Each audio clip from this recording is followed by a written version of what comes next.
Borobudur, misteri candi Buddha terbesar di dunia. Di jantung Pulau Jawa, di tengah-tengah hamparan hijau subur yang diselimuti kabut pagi, menjulang sebuah mahakarya arsitektur yang telah berdiri kokoh selama lebih dari 1 milenium. Bukan sekadar tumpukan batu andesit, melainkan sebuah epik spiritual yang dipahat dalam relief, sebuah manifestasi keyakinan yang membisu namun berbicara ribuan makna. Inilah Borobudur, candi Buddha terbesar di dunia, sebuah misteri yang terus memikat dan menantang nalar. Kelahiran dari kegaiban, sejarah Borobudur adalah sebuah narasi yang terputus-putus, dipenuhi dengan teka-teki dan spekulasi. Tidak ada prasasti yang secara eksplisit menyebutkan pendiriannya, tidak ada naskah yang mengisahkan proses pembangunannya secara detail. Para sejarawan hanya bisa merangkai fragmen-fragmen petunjuk dari prasasti-prasasti sezaman, gaya arsitektur, dan tentu saja, relief-reliefnya yang luar biasa. Diyakini, Borobudur dibangun pada masa dinasti Shailendra, sekitar abad ke-8 dan ke-9 Masehi. Masa itu adalah puncak kejayaan peradaban Jawa kuno, di mana seni, budaya, dan agama berkembang pesat. Raja Samaratungga, salah satu penguasa Shailendra yang paling berpengaruh, sering disebut-sebut sebagai arsitek utama di balik proyek kolosal ini. Pembangunan candi ini bukanlah sekadar proyek infrastruktur, melainkan sebuah upaya monumental untuk menghormati ajaran Buddha Mahayana. Arsitektur, sebuah perjalanan spiritual.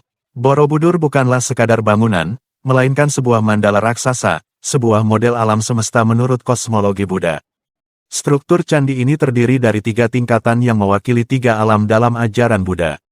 Kamadhatu, alam nafsu, bagian terbawah yang tidak terlihat, melambangkan kehidupan manusia yang masih terikat pada hawa nafsu duniawi.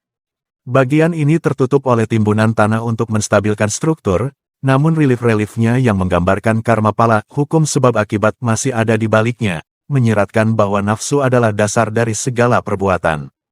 Rupa Datu, alam rupa, 6 teras persegi yang berhiaskan ribuan relief yang menceritakan kisah-kisah Buddha.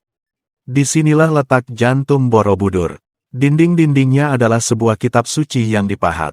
Relief-relief ini mengisahkan Jataka, cerita kehidupan Buddha sebelum terlahir sebagai Siddhartha Gautama, Lalita Vistara, kisah hidup Siddhartha, dan Gandavyuha, kisah Sudana mencari pencerahan. Berjalan mengelilingi teras-teras ini adalah sebuah perjalanan spiritual, dari dunia material menuju kekosongan. Arupa Datu, alam tanpa rupa, 3 pelataran melingkar di bagian teratas. Di sini, relief dan ornamen menghilang. Yang ada hanyalah stupa-stupa berongga yang menaungi patung-patung Buddha, melambangkan dunia yang melampaui bentuk dan rupa. Puncaknya adalah sebuah stupa besar yang menjulang, simbol nirwana, tujuan akhir dari segala perjalanan spiritual. Total relief yang terukir di Borobudur mencapai lebih dari 2.600 panel, dengan total patung Buddha berjumlah 504. Angka-angka ini bukan kebetulan, melainkan mengandung makna filosofis yang mendalam. Ratusan tahun dalam keheningan. Hanya beberapa abad setelah rampung, Borobudur tiba-tiba ditinggalkan. Tidak ada catatan yang jelas mengapa candi ini ditinggalkan. Hipotesis yang paling kuat adalah pergeseran kekuasaan dari dinasti Shailendra ke dinasti Mataram Hindu dan kemudian berpindahnya ibu kota ke Jawa Timur. Letusan dahsyat Gunung Merapi juga diduga menjadi salah satu penyebab utama. Debu vulkanik menutupi candi, menyembunyikannya dari pandangan selama berabad-abad. Selama hampir 1000 tahun, Borobudur tersembunyi. Hutan rimba dan semak belukar menelannya, menjadikannya bagian dari lanskap yang terlupakan. Masyarakat setempat mungkin mengenalnya sebagai bukit berundak yang penuh dengan misteri dan legenda, namun fungsi dan kejayaannya telah terkubur dalam memori kolektif.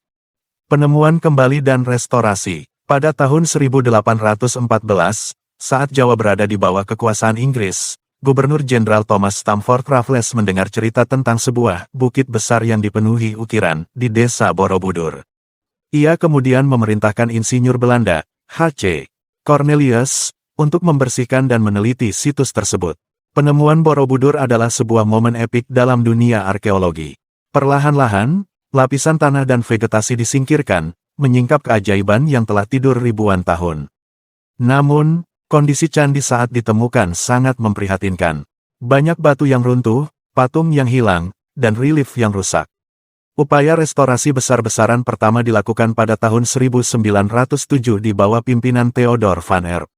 Namun, Restorasi yang paling monumental terjadi pada tahun 1973 hingga 1983 di bawah naungan UNESCO. Proyek ini melibatkan pembongkaran ribuan batu, perbaikan fondasi, dan pemasangan kembali struktur candi dengan teknologi modern, memastikan Borobudur dapat berdiri kokoh di masa depan.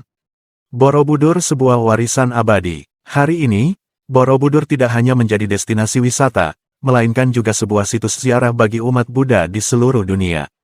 Ribuan umat Buddha berkumpul di sana setiap tahun saat perayaan Waisak, menerangi candi dengan lilin dan doa, menghidupkan kembali tujuan spiritualnya yang telah lama terlelap. Borobudur tetap menjadi sebuah misteri. Siapakah para pembangunnya? Bagaimana mereka memahat ribuan relief dengan presisi luar biasa tanpa teknologi modern? Apa yang membuat candi ini begitu cepat ditinggalkan? Pertanyaan-pertanyaan ini mungkin tidak akan pernah terjawab sepenuhnya. Namun, yang pasti, Borobudur adalah sebuah surat cinta yang dipahat dari masa lalu, sebuah bukti kehebatan peradaban manusia yang melampaui zaman, sebuah pengingat bahwa di balik tumpukan batu, terdapat sebuah perjalanan menuju pencerahan yang tak pernah usai.